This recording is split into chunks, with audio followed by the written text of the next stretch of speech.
ಏನಪ್ಪಾ ಅಂತಂದ್ರೆ ವಿಶ್ವಭಾರತಿ ಎಲ್ಲ ವೀಕ್ಷಕರಿಗೆ ನಮಸ್ಕಾರ. ಬೆಂಗಳೂರು ಮಹಾನಗರಕ್ಕೆ ಮೂಲೆಗಳಿಂದ ಅಷ್ಟದಿಕ್ಕುಗಳಿಂದ ರೈಲ್ವೆ ಮಾರ್ಗಗಳಿದೆ, ರೈಲ್ವೆ ಲೈನ್ ಇದೆ, ಜನ ಬರ್ತಾರೆ ಹೋಗ್ತಾರೆ. ಗೌರಿಬಿದನೂರು, ದೊಡ್ಡಬಳ್ಳಾಪುರ, ರಾಜಾನಕುಂಟೆ, ಯಲಹಂಕ ಮಾರ್ಗವಾಗಿ ಬೆಂಗಳೂರಿಗೆ, ಹಾಗೆ ಬೆಂಗಳೂರಿಂದ ದೇವನಹಳ್ಳಿ, ಚಿಕ್ಕಬಳ್ಳಾಪುರ ಮಾರ್ಗವಾಗಿ ಮತ್ತೊಂದು ಲೈನು, ಮಾಲೂರು, ಕೋಲಾರ, ಹೀಗೆ ಅನೇಕ ಮಾರ್ಗಗಳಿದೆ. ಈಗ ಹೊಸದಾಗಿ ರಾಜ್ಯ ಮತ್ತು ಕೇಂದ್ರ ಸರ್ಕಾರಗಳು ಅವೈಜ್ಞಾನಿಕವಾಗಿರ್ತಕ್ಕಂಥ ರೈಲ್ವೆ ಹಳಿನ ಹಾಕ್ಲಿಕ್ಕೆ ಮುಂದಾಗಿದ್ದಾರೆ. ಈಗಾಗಲೇ ಏರ್ಪೋರ್ಟು, KIDB, ITIR ಪಾರ್ಕು, ಅದು ಇದು ಅಂತೇಳಿ ಜಮೀನು ಕಳ್ಕೊಂಡಿರ್ತಕ್ಕಂಥ ಯಲಹಂಕ ಸುತ್ತಮುತ್ತಲ ರೈತರು ಅವೈಜ್ಞಾನಿಕ, ಅವಶ್ಯಕತೆ ಇಲ್ಲದೆ ಇರೋ ರೈಲ್ವೆ ಮಾರ್ಗದ ವಿರುದ್ಧ ಧ್ವನಿ ಎತ್ತಿದ್ದಾರೆ, ತಮ್ಮ ಆಕ್ರೋಶನ ವ್ಯಕ್ತಪಡಿಸಿದ್ದಾರೆ. ಬನ್ನಿ, ಈ ಬಗ್ಗೆ ಒಂದು ಸುದ್ದಿ ಇದೆ, ನೋಡೋಣ.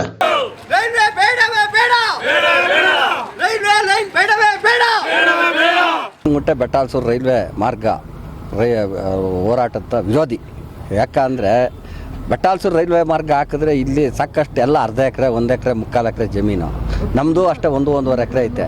ಆ ಜಮೀನೊಳಗೆ ಇವ್ರು ರೈಲ್ವೆ ಟ್ರ್ಯಾಕ್ ಹಾಕ್ಕೊಂಡು ಹೋಗ್ಬಿಟ್ರೆ ನಾವು ಹೆಂಗೆ ಜೀವನ ಮಾಡಬೇಕು? ಒಂದು ಪಾಯಿಂಟ್. ಆಮೇಲೆ ಇವ್ರು ರೈಲ್ವೆ ಯೋಜನೆ ಅಂದ್ಬಿಟ್ಟು 3-4 ಯೋಜನೆಗಳು ತಂದವ್ರೆ.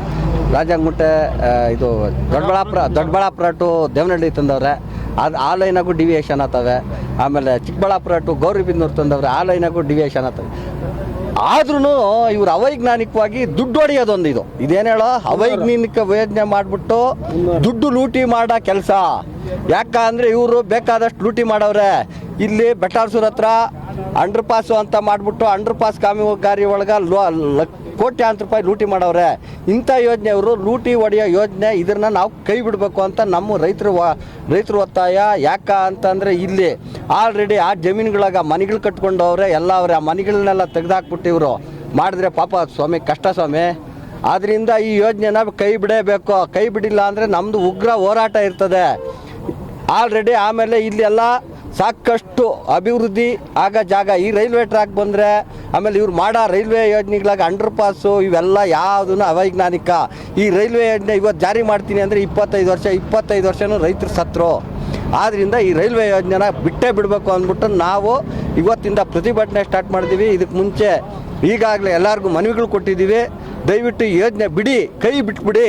ಇದು ಒಂದು ಅವೈಜ್ಞಾನಿಕ ಯೋಜನೆ, ಕೇಂದ್ರ ಮತ್ತು ರಾಜ್ಯ ಸರ್ಕಾರದ ದುಂದು ವೆಚ್ಚ ಯೋಜನೆ ಮತ್ತು ಹಣ ಲೂಟಿ ಹೊಡೆಯುವ ಯೋಜನೆ ಅಂತ ನಾನು ಈ ಮೂಲಕ ಎಲ್ಲ ರೈತರು ಬರುವಾಗ ಘಂಟಾಘೋಷವಾಗಿ ಹೇಳ್ತಾ ಇದ್ದೀನಿ. ಅದರಿಂದ ಈ ಯೋಜನೆ ಕೈ ಬಿಡಬೇಕು. ಸಮಾಜ ಹೋರಾಟಗಾರರು, ಬೆಟ್ಟಾಲ್ಸೂರು ಗ್ರಾಮಸ್ಥರು, ರೈತರ ಮಗನಾಗಿ ಹುಟ್ಟಿದ್ದೀನಿ, ರೈತನಾಗೆ ಮುಂದೆ ಸಾಯಬೇಕಾಗುತ್ತೆ. ಆದರೆ ಇವತ್ತು ಈ ಕೇಂದ್ರ ಸರ್ಕಾರದ ಒಂದು ಮಲ್ತಾಯಿ ಧೋರಣೆ ಅನುಸರಿಸಿ ರೈತರ ಜಮೀನುಗಳನ್ನ ಅಕ್ವೈಜೇಷನ್ ಮಾಡಿಕೊಂಡು ಒಂದು ರಾಜನಕುಂಟೆ ಬೆಟ್ಟಾಲ್ಸೂರು ರೈಲ್ವೆ ಟ್ರ್ಯಾಕನ್ನು ತರಬೇಕು ಅಂತ ಮಾಡಿದ್ದಾರೆ. ದಯವಿಟ್ಟು ಇದು ಒಂದು ಕಾನೂನು ಬದ್ಧವಾಗಿ ಇಲ್ಲ, ಒಂದು ಅವೈಜ್ಞಾನಿಕವಾಗಿರ್ತಕ್ಕಂಥ ಒಂದು ಪ್ರಾಜೆಕ್ಟ್ ಆಗಿದೆ. ಇದು ಆಲ್ರೆಡಿ ಈಗಾಗಲೇ ಕೇಂದ್ರ ಸರ್ಕಾರದವರು ಗೌರಿಬಿದನೂರು, ಚಿಕ್ಕಬಳ್ಳಾಪುರ ಮಾರ್ಗನ ಒಂದು ಮಾಡಿತಾ ಇದ್ದಾರೆ, ಮತ್ತು ದೊಡ್ಡಬಳ್ಳಾಪುರ, ದೇವನಹಳ್ಳಿ ಒಂದು ಮಾರ್ಗ ಮಾಡ್ತಾ ಇದ್ದಾರೆ. 3ನೇದು ರಾಜನಕುಂಟೆ ಬೆಟ್ಟಾಲ್ಸೂರು ಇದಕ್ಕೆ ಜಾಯಿಂಟ್ ಕೊಡೋದಕ್ಕೆ ಒಂದು ಮಾರ್ಗ ಮಾಡ್ತಾ ಇದ್ದಾರೆ. ಆದರೆ ಇವಾಗ ದೊಡ್ಡಬಳ್ಳಾಪುರ, ಗೌರಿಬಿದನೂರು, ಚಿಕ್ಕಬಳ್ಳಾಪುರ ಮತ್ತು ದೊಡ್ಡಬಳ್ಳಾಪುರ 2 ಮಾರ್ಗ ಇರೋದ್ರಿಂದ 3ನೇ ಮಾರ್ಗ ರಾಜನಕುಂಟೆ ಬೆಟ್ಟಾಲ್ಸೂರು ಮಾರ್ಗ ಬೇಡ, ಇಲ್ಲಿನ ರೈತರಿಗೆ ಅನಾನುಕೂಲ ಮಾಡೋದು ಬೇಡ ಅಂತ ಕೇಳ್ಕೊತಾ ಇದ್ದೀನಿ. ಇಲ್ಲಿ ಆಲ್ರೆಡಿ ಅನೇಕ ಜನ ಒಂದು 20 ಕುಂಟೆ, 10 ಕುಂಟೆ, 5 ಕುಂಟೆ, 6 ಕುಂಟೆ ಇರ್ತಕ್ಕಂಥ ಒಬ್ಬ ಸಣ್ಣ ಹಿಡುವಳಿದಾರರು ಇದನ್ನೇ ನಂಬಿ ಜೀವನ ಮಾಡ್ತಾ ಇದ್ದಾರೆ. ಅದನ್ನೇ ನಂಬಿ ಅದರಲ್ಲಿ ಹಸುಗಳನ್ನ ಸಾಕ್ತಾ ಇದ್ದಾರೆ. ಅದನ್ನೇ ನಂಬಿ ಕೆಲವು ಮಕ್ಕಳನ್ನ ವಿದ್ಯಾಭ್ಯಾಸ ಮಾಡ್ತಾ ಇದ್ದಾರೆ, ಮತ್ತು ಹಾಲು ಹಾಕಿ ಜೀವನ ಮಾಡ್ತಾ ಇದ್ದಾರೆ. ಒಂದು 2 ಲೀಟ್ರ್ 3 ಲೀಟ್ರ್ ಹಾಲು ಹಾಕಿ ಜೀವನ ಮಾಡ್ತಾ ಇರ್ತಕ್ಕಂಥ ಒಬ್ಬ ಸಣ್ಣ ರೈತರನ್ನ ನೀವು ಈ ರೀತಿ ಕಡೆಗಣಿಸಿ ಅವ್ರದ್ದು ಜಮೀನು ಕಿತ್ಕೊಂಡಿದ್ದಾಯ್ತಂದರೆ ಅವರು ಬೀದಿ ಪಾಲಾಗೋದ್ರಲ್ಲಿ 2 ಮಾತಿಲ್ಲ. ಆದ್ದರಿಂದ ದಯವಿಟ್ಟು ಮಾನ್ಯ ವಿ ಸೋಮಣ್ಣನವರೇ, ನೀವು ಇದನ್ನು ನೀವು ಕೈ ಬಿಡಬೇಕು. ಮಾನ್ಯ ನರೇಂದ್ರ ಮೋದಿ ಅವರು ಸಹ ಇವರಿಗೆ ತಿಳಿ ಹೇಳಿ, ವಿ ಸೋಮಣ್ಣವ್ರನ್ನ ಕರೆಸಿ ಅವರಿಗೆ ತಿಳಿ ಹೇಳಿ ಈ ರೀತಿಯಾದ ಪ್ರಾಜೆಕ್ಟನ್ನು ಏನು ಮಾಡ್ತಾಯಿದ್ದಾರೆ, ಯಾಕೆ ಮಾಡ್ತಾಯಿದ್ದೀರ ಅಂತೇಳಿ ಅವ್ರನ್ನ ಕೇಳ್ಕೊಂಡು ಒಂದು ಪರಿಶೀಲನೆ ಮಾಡಿ ಒಳಪಡಿಸಿ ದಯವಿಟ್ಟು ಅದನ್ನು ಈ ರಾಜನಕುಂಟೆ ಬೆಟ್ಟಾಲ್ಸೂರು ಮಾರ್ಗನ ಕೈ ಬಿಡಬೇಕು ಅಂತ ಈ ಮೂಲಕ ಎಲ್ಲರ ಪರವಾಗಿ ಕೇಳ್ಕೊತಾ ಇದ್ದೀನಿ. ಈ ರಾಜನಕುಂಟೆ ಟು ಬೆಟ್ಟಾಲ್ಸೂರಿಗೆ ಏನು ರೈಲ್ವೆ ಟ್ರ್ಯಾಕ್ ಮಾಡ್ತೀವಿ ಅಂತ ಹೇಳಿ ಈಗಾಗಲೇ 2 ವರ್ಷಕ್ಕೆ ಮುಂಚೆನೇ ನೀವು ಮ್ಯಾಪೆಲ್ಲ ಬಿಡುಗಡೆ ಮಾಡಿದ್ರಿ. ಅಲ್ಲಿ ಪಾರ್ವತಿಪುರ ಎಲ್ಲ ಅಕ್ವಿಜೇಷನ್ ಮಾಡ್ಕೊಂಡಿದ್ದೀರಿ, ಅಲ್ಲಿನ ಜನಗಳಿಗೆಲ್ಲ ಸ್ವಲ್ಪ ಪರಿಹಾರ ಕೊಟ್ಟಿದ್ದೀರಿ. ಈ ಟ್ರ್ಯಾಕ್ ಬರೋದ್ರಿಂದ ಏನಾಗುತ್ತೆ ಅಂದರೆ ಈ ಕ್ಷೇತ್ರದ MLA ಅವ್ರ ಗಮನಕ್ಕೂ ಹೋಗಬೇಕಾಗುತ್ತೆ ಈ ವಿಷಯ. ಎಲ್ಲಿಂದನೋ ನೀರು ತಂದು ಶುದ್ಧೀಕರಣ ಮಾಡಿ ಬಿಟ್ಟಂಥ ತರುಣಸೆ ಕೆರೆ, ತಿಮ್ಸಂದ್ರ ಕೆರೆ, ಸಿಂಗನಾಯಕನಹಳ್ಳಿ ಕೆರೆ ತುಂಬಿಸಿದ್ದೀರಿ. ಈ ರೈಲ್ವೆ ಟ್ರ್ಯಾಕ್ ಬರೋದ್ರಿಂದ ಆ ನೀರು ಹಂಗೆ ಸ್ಟಾಕ್ ಆಗುತ್ತೆ, ರೈತರು ಬೆಳೆ ಬೆಳೆಯೋದು ಕಳ್ಕೊತಾರೆ, ಜಮೀನು ಕಳ್ಕೊತಾರೆ.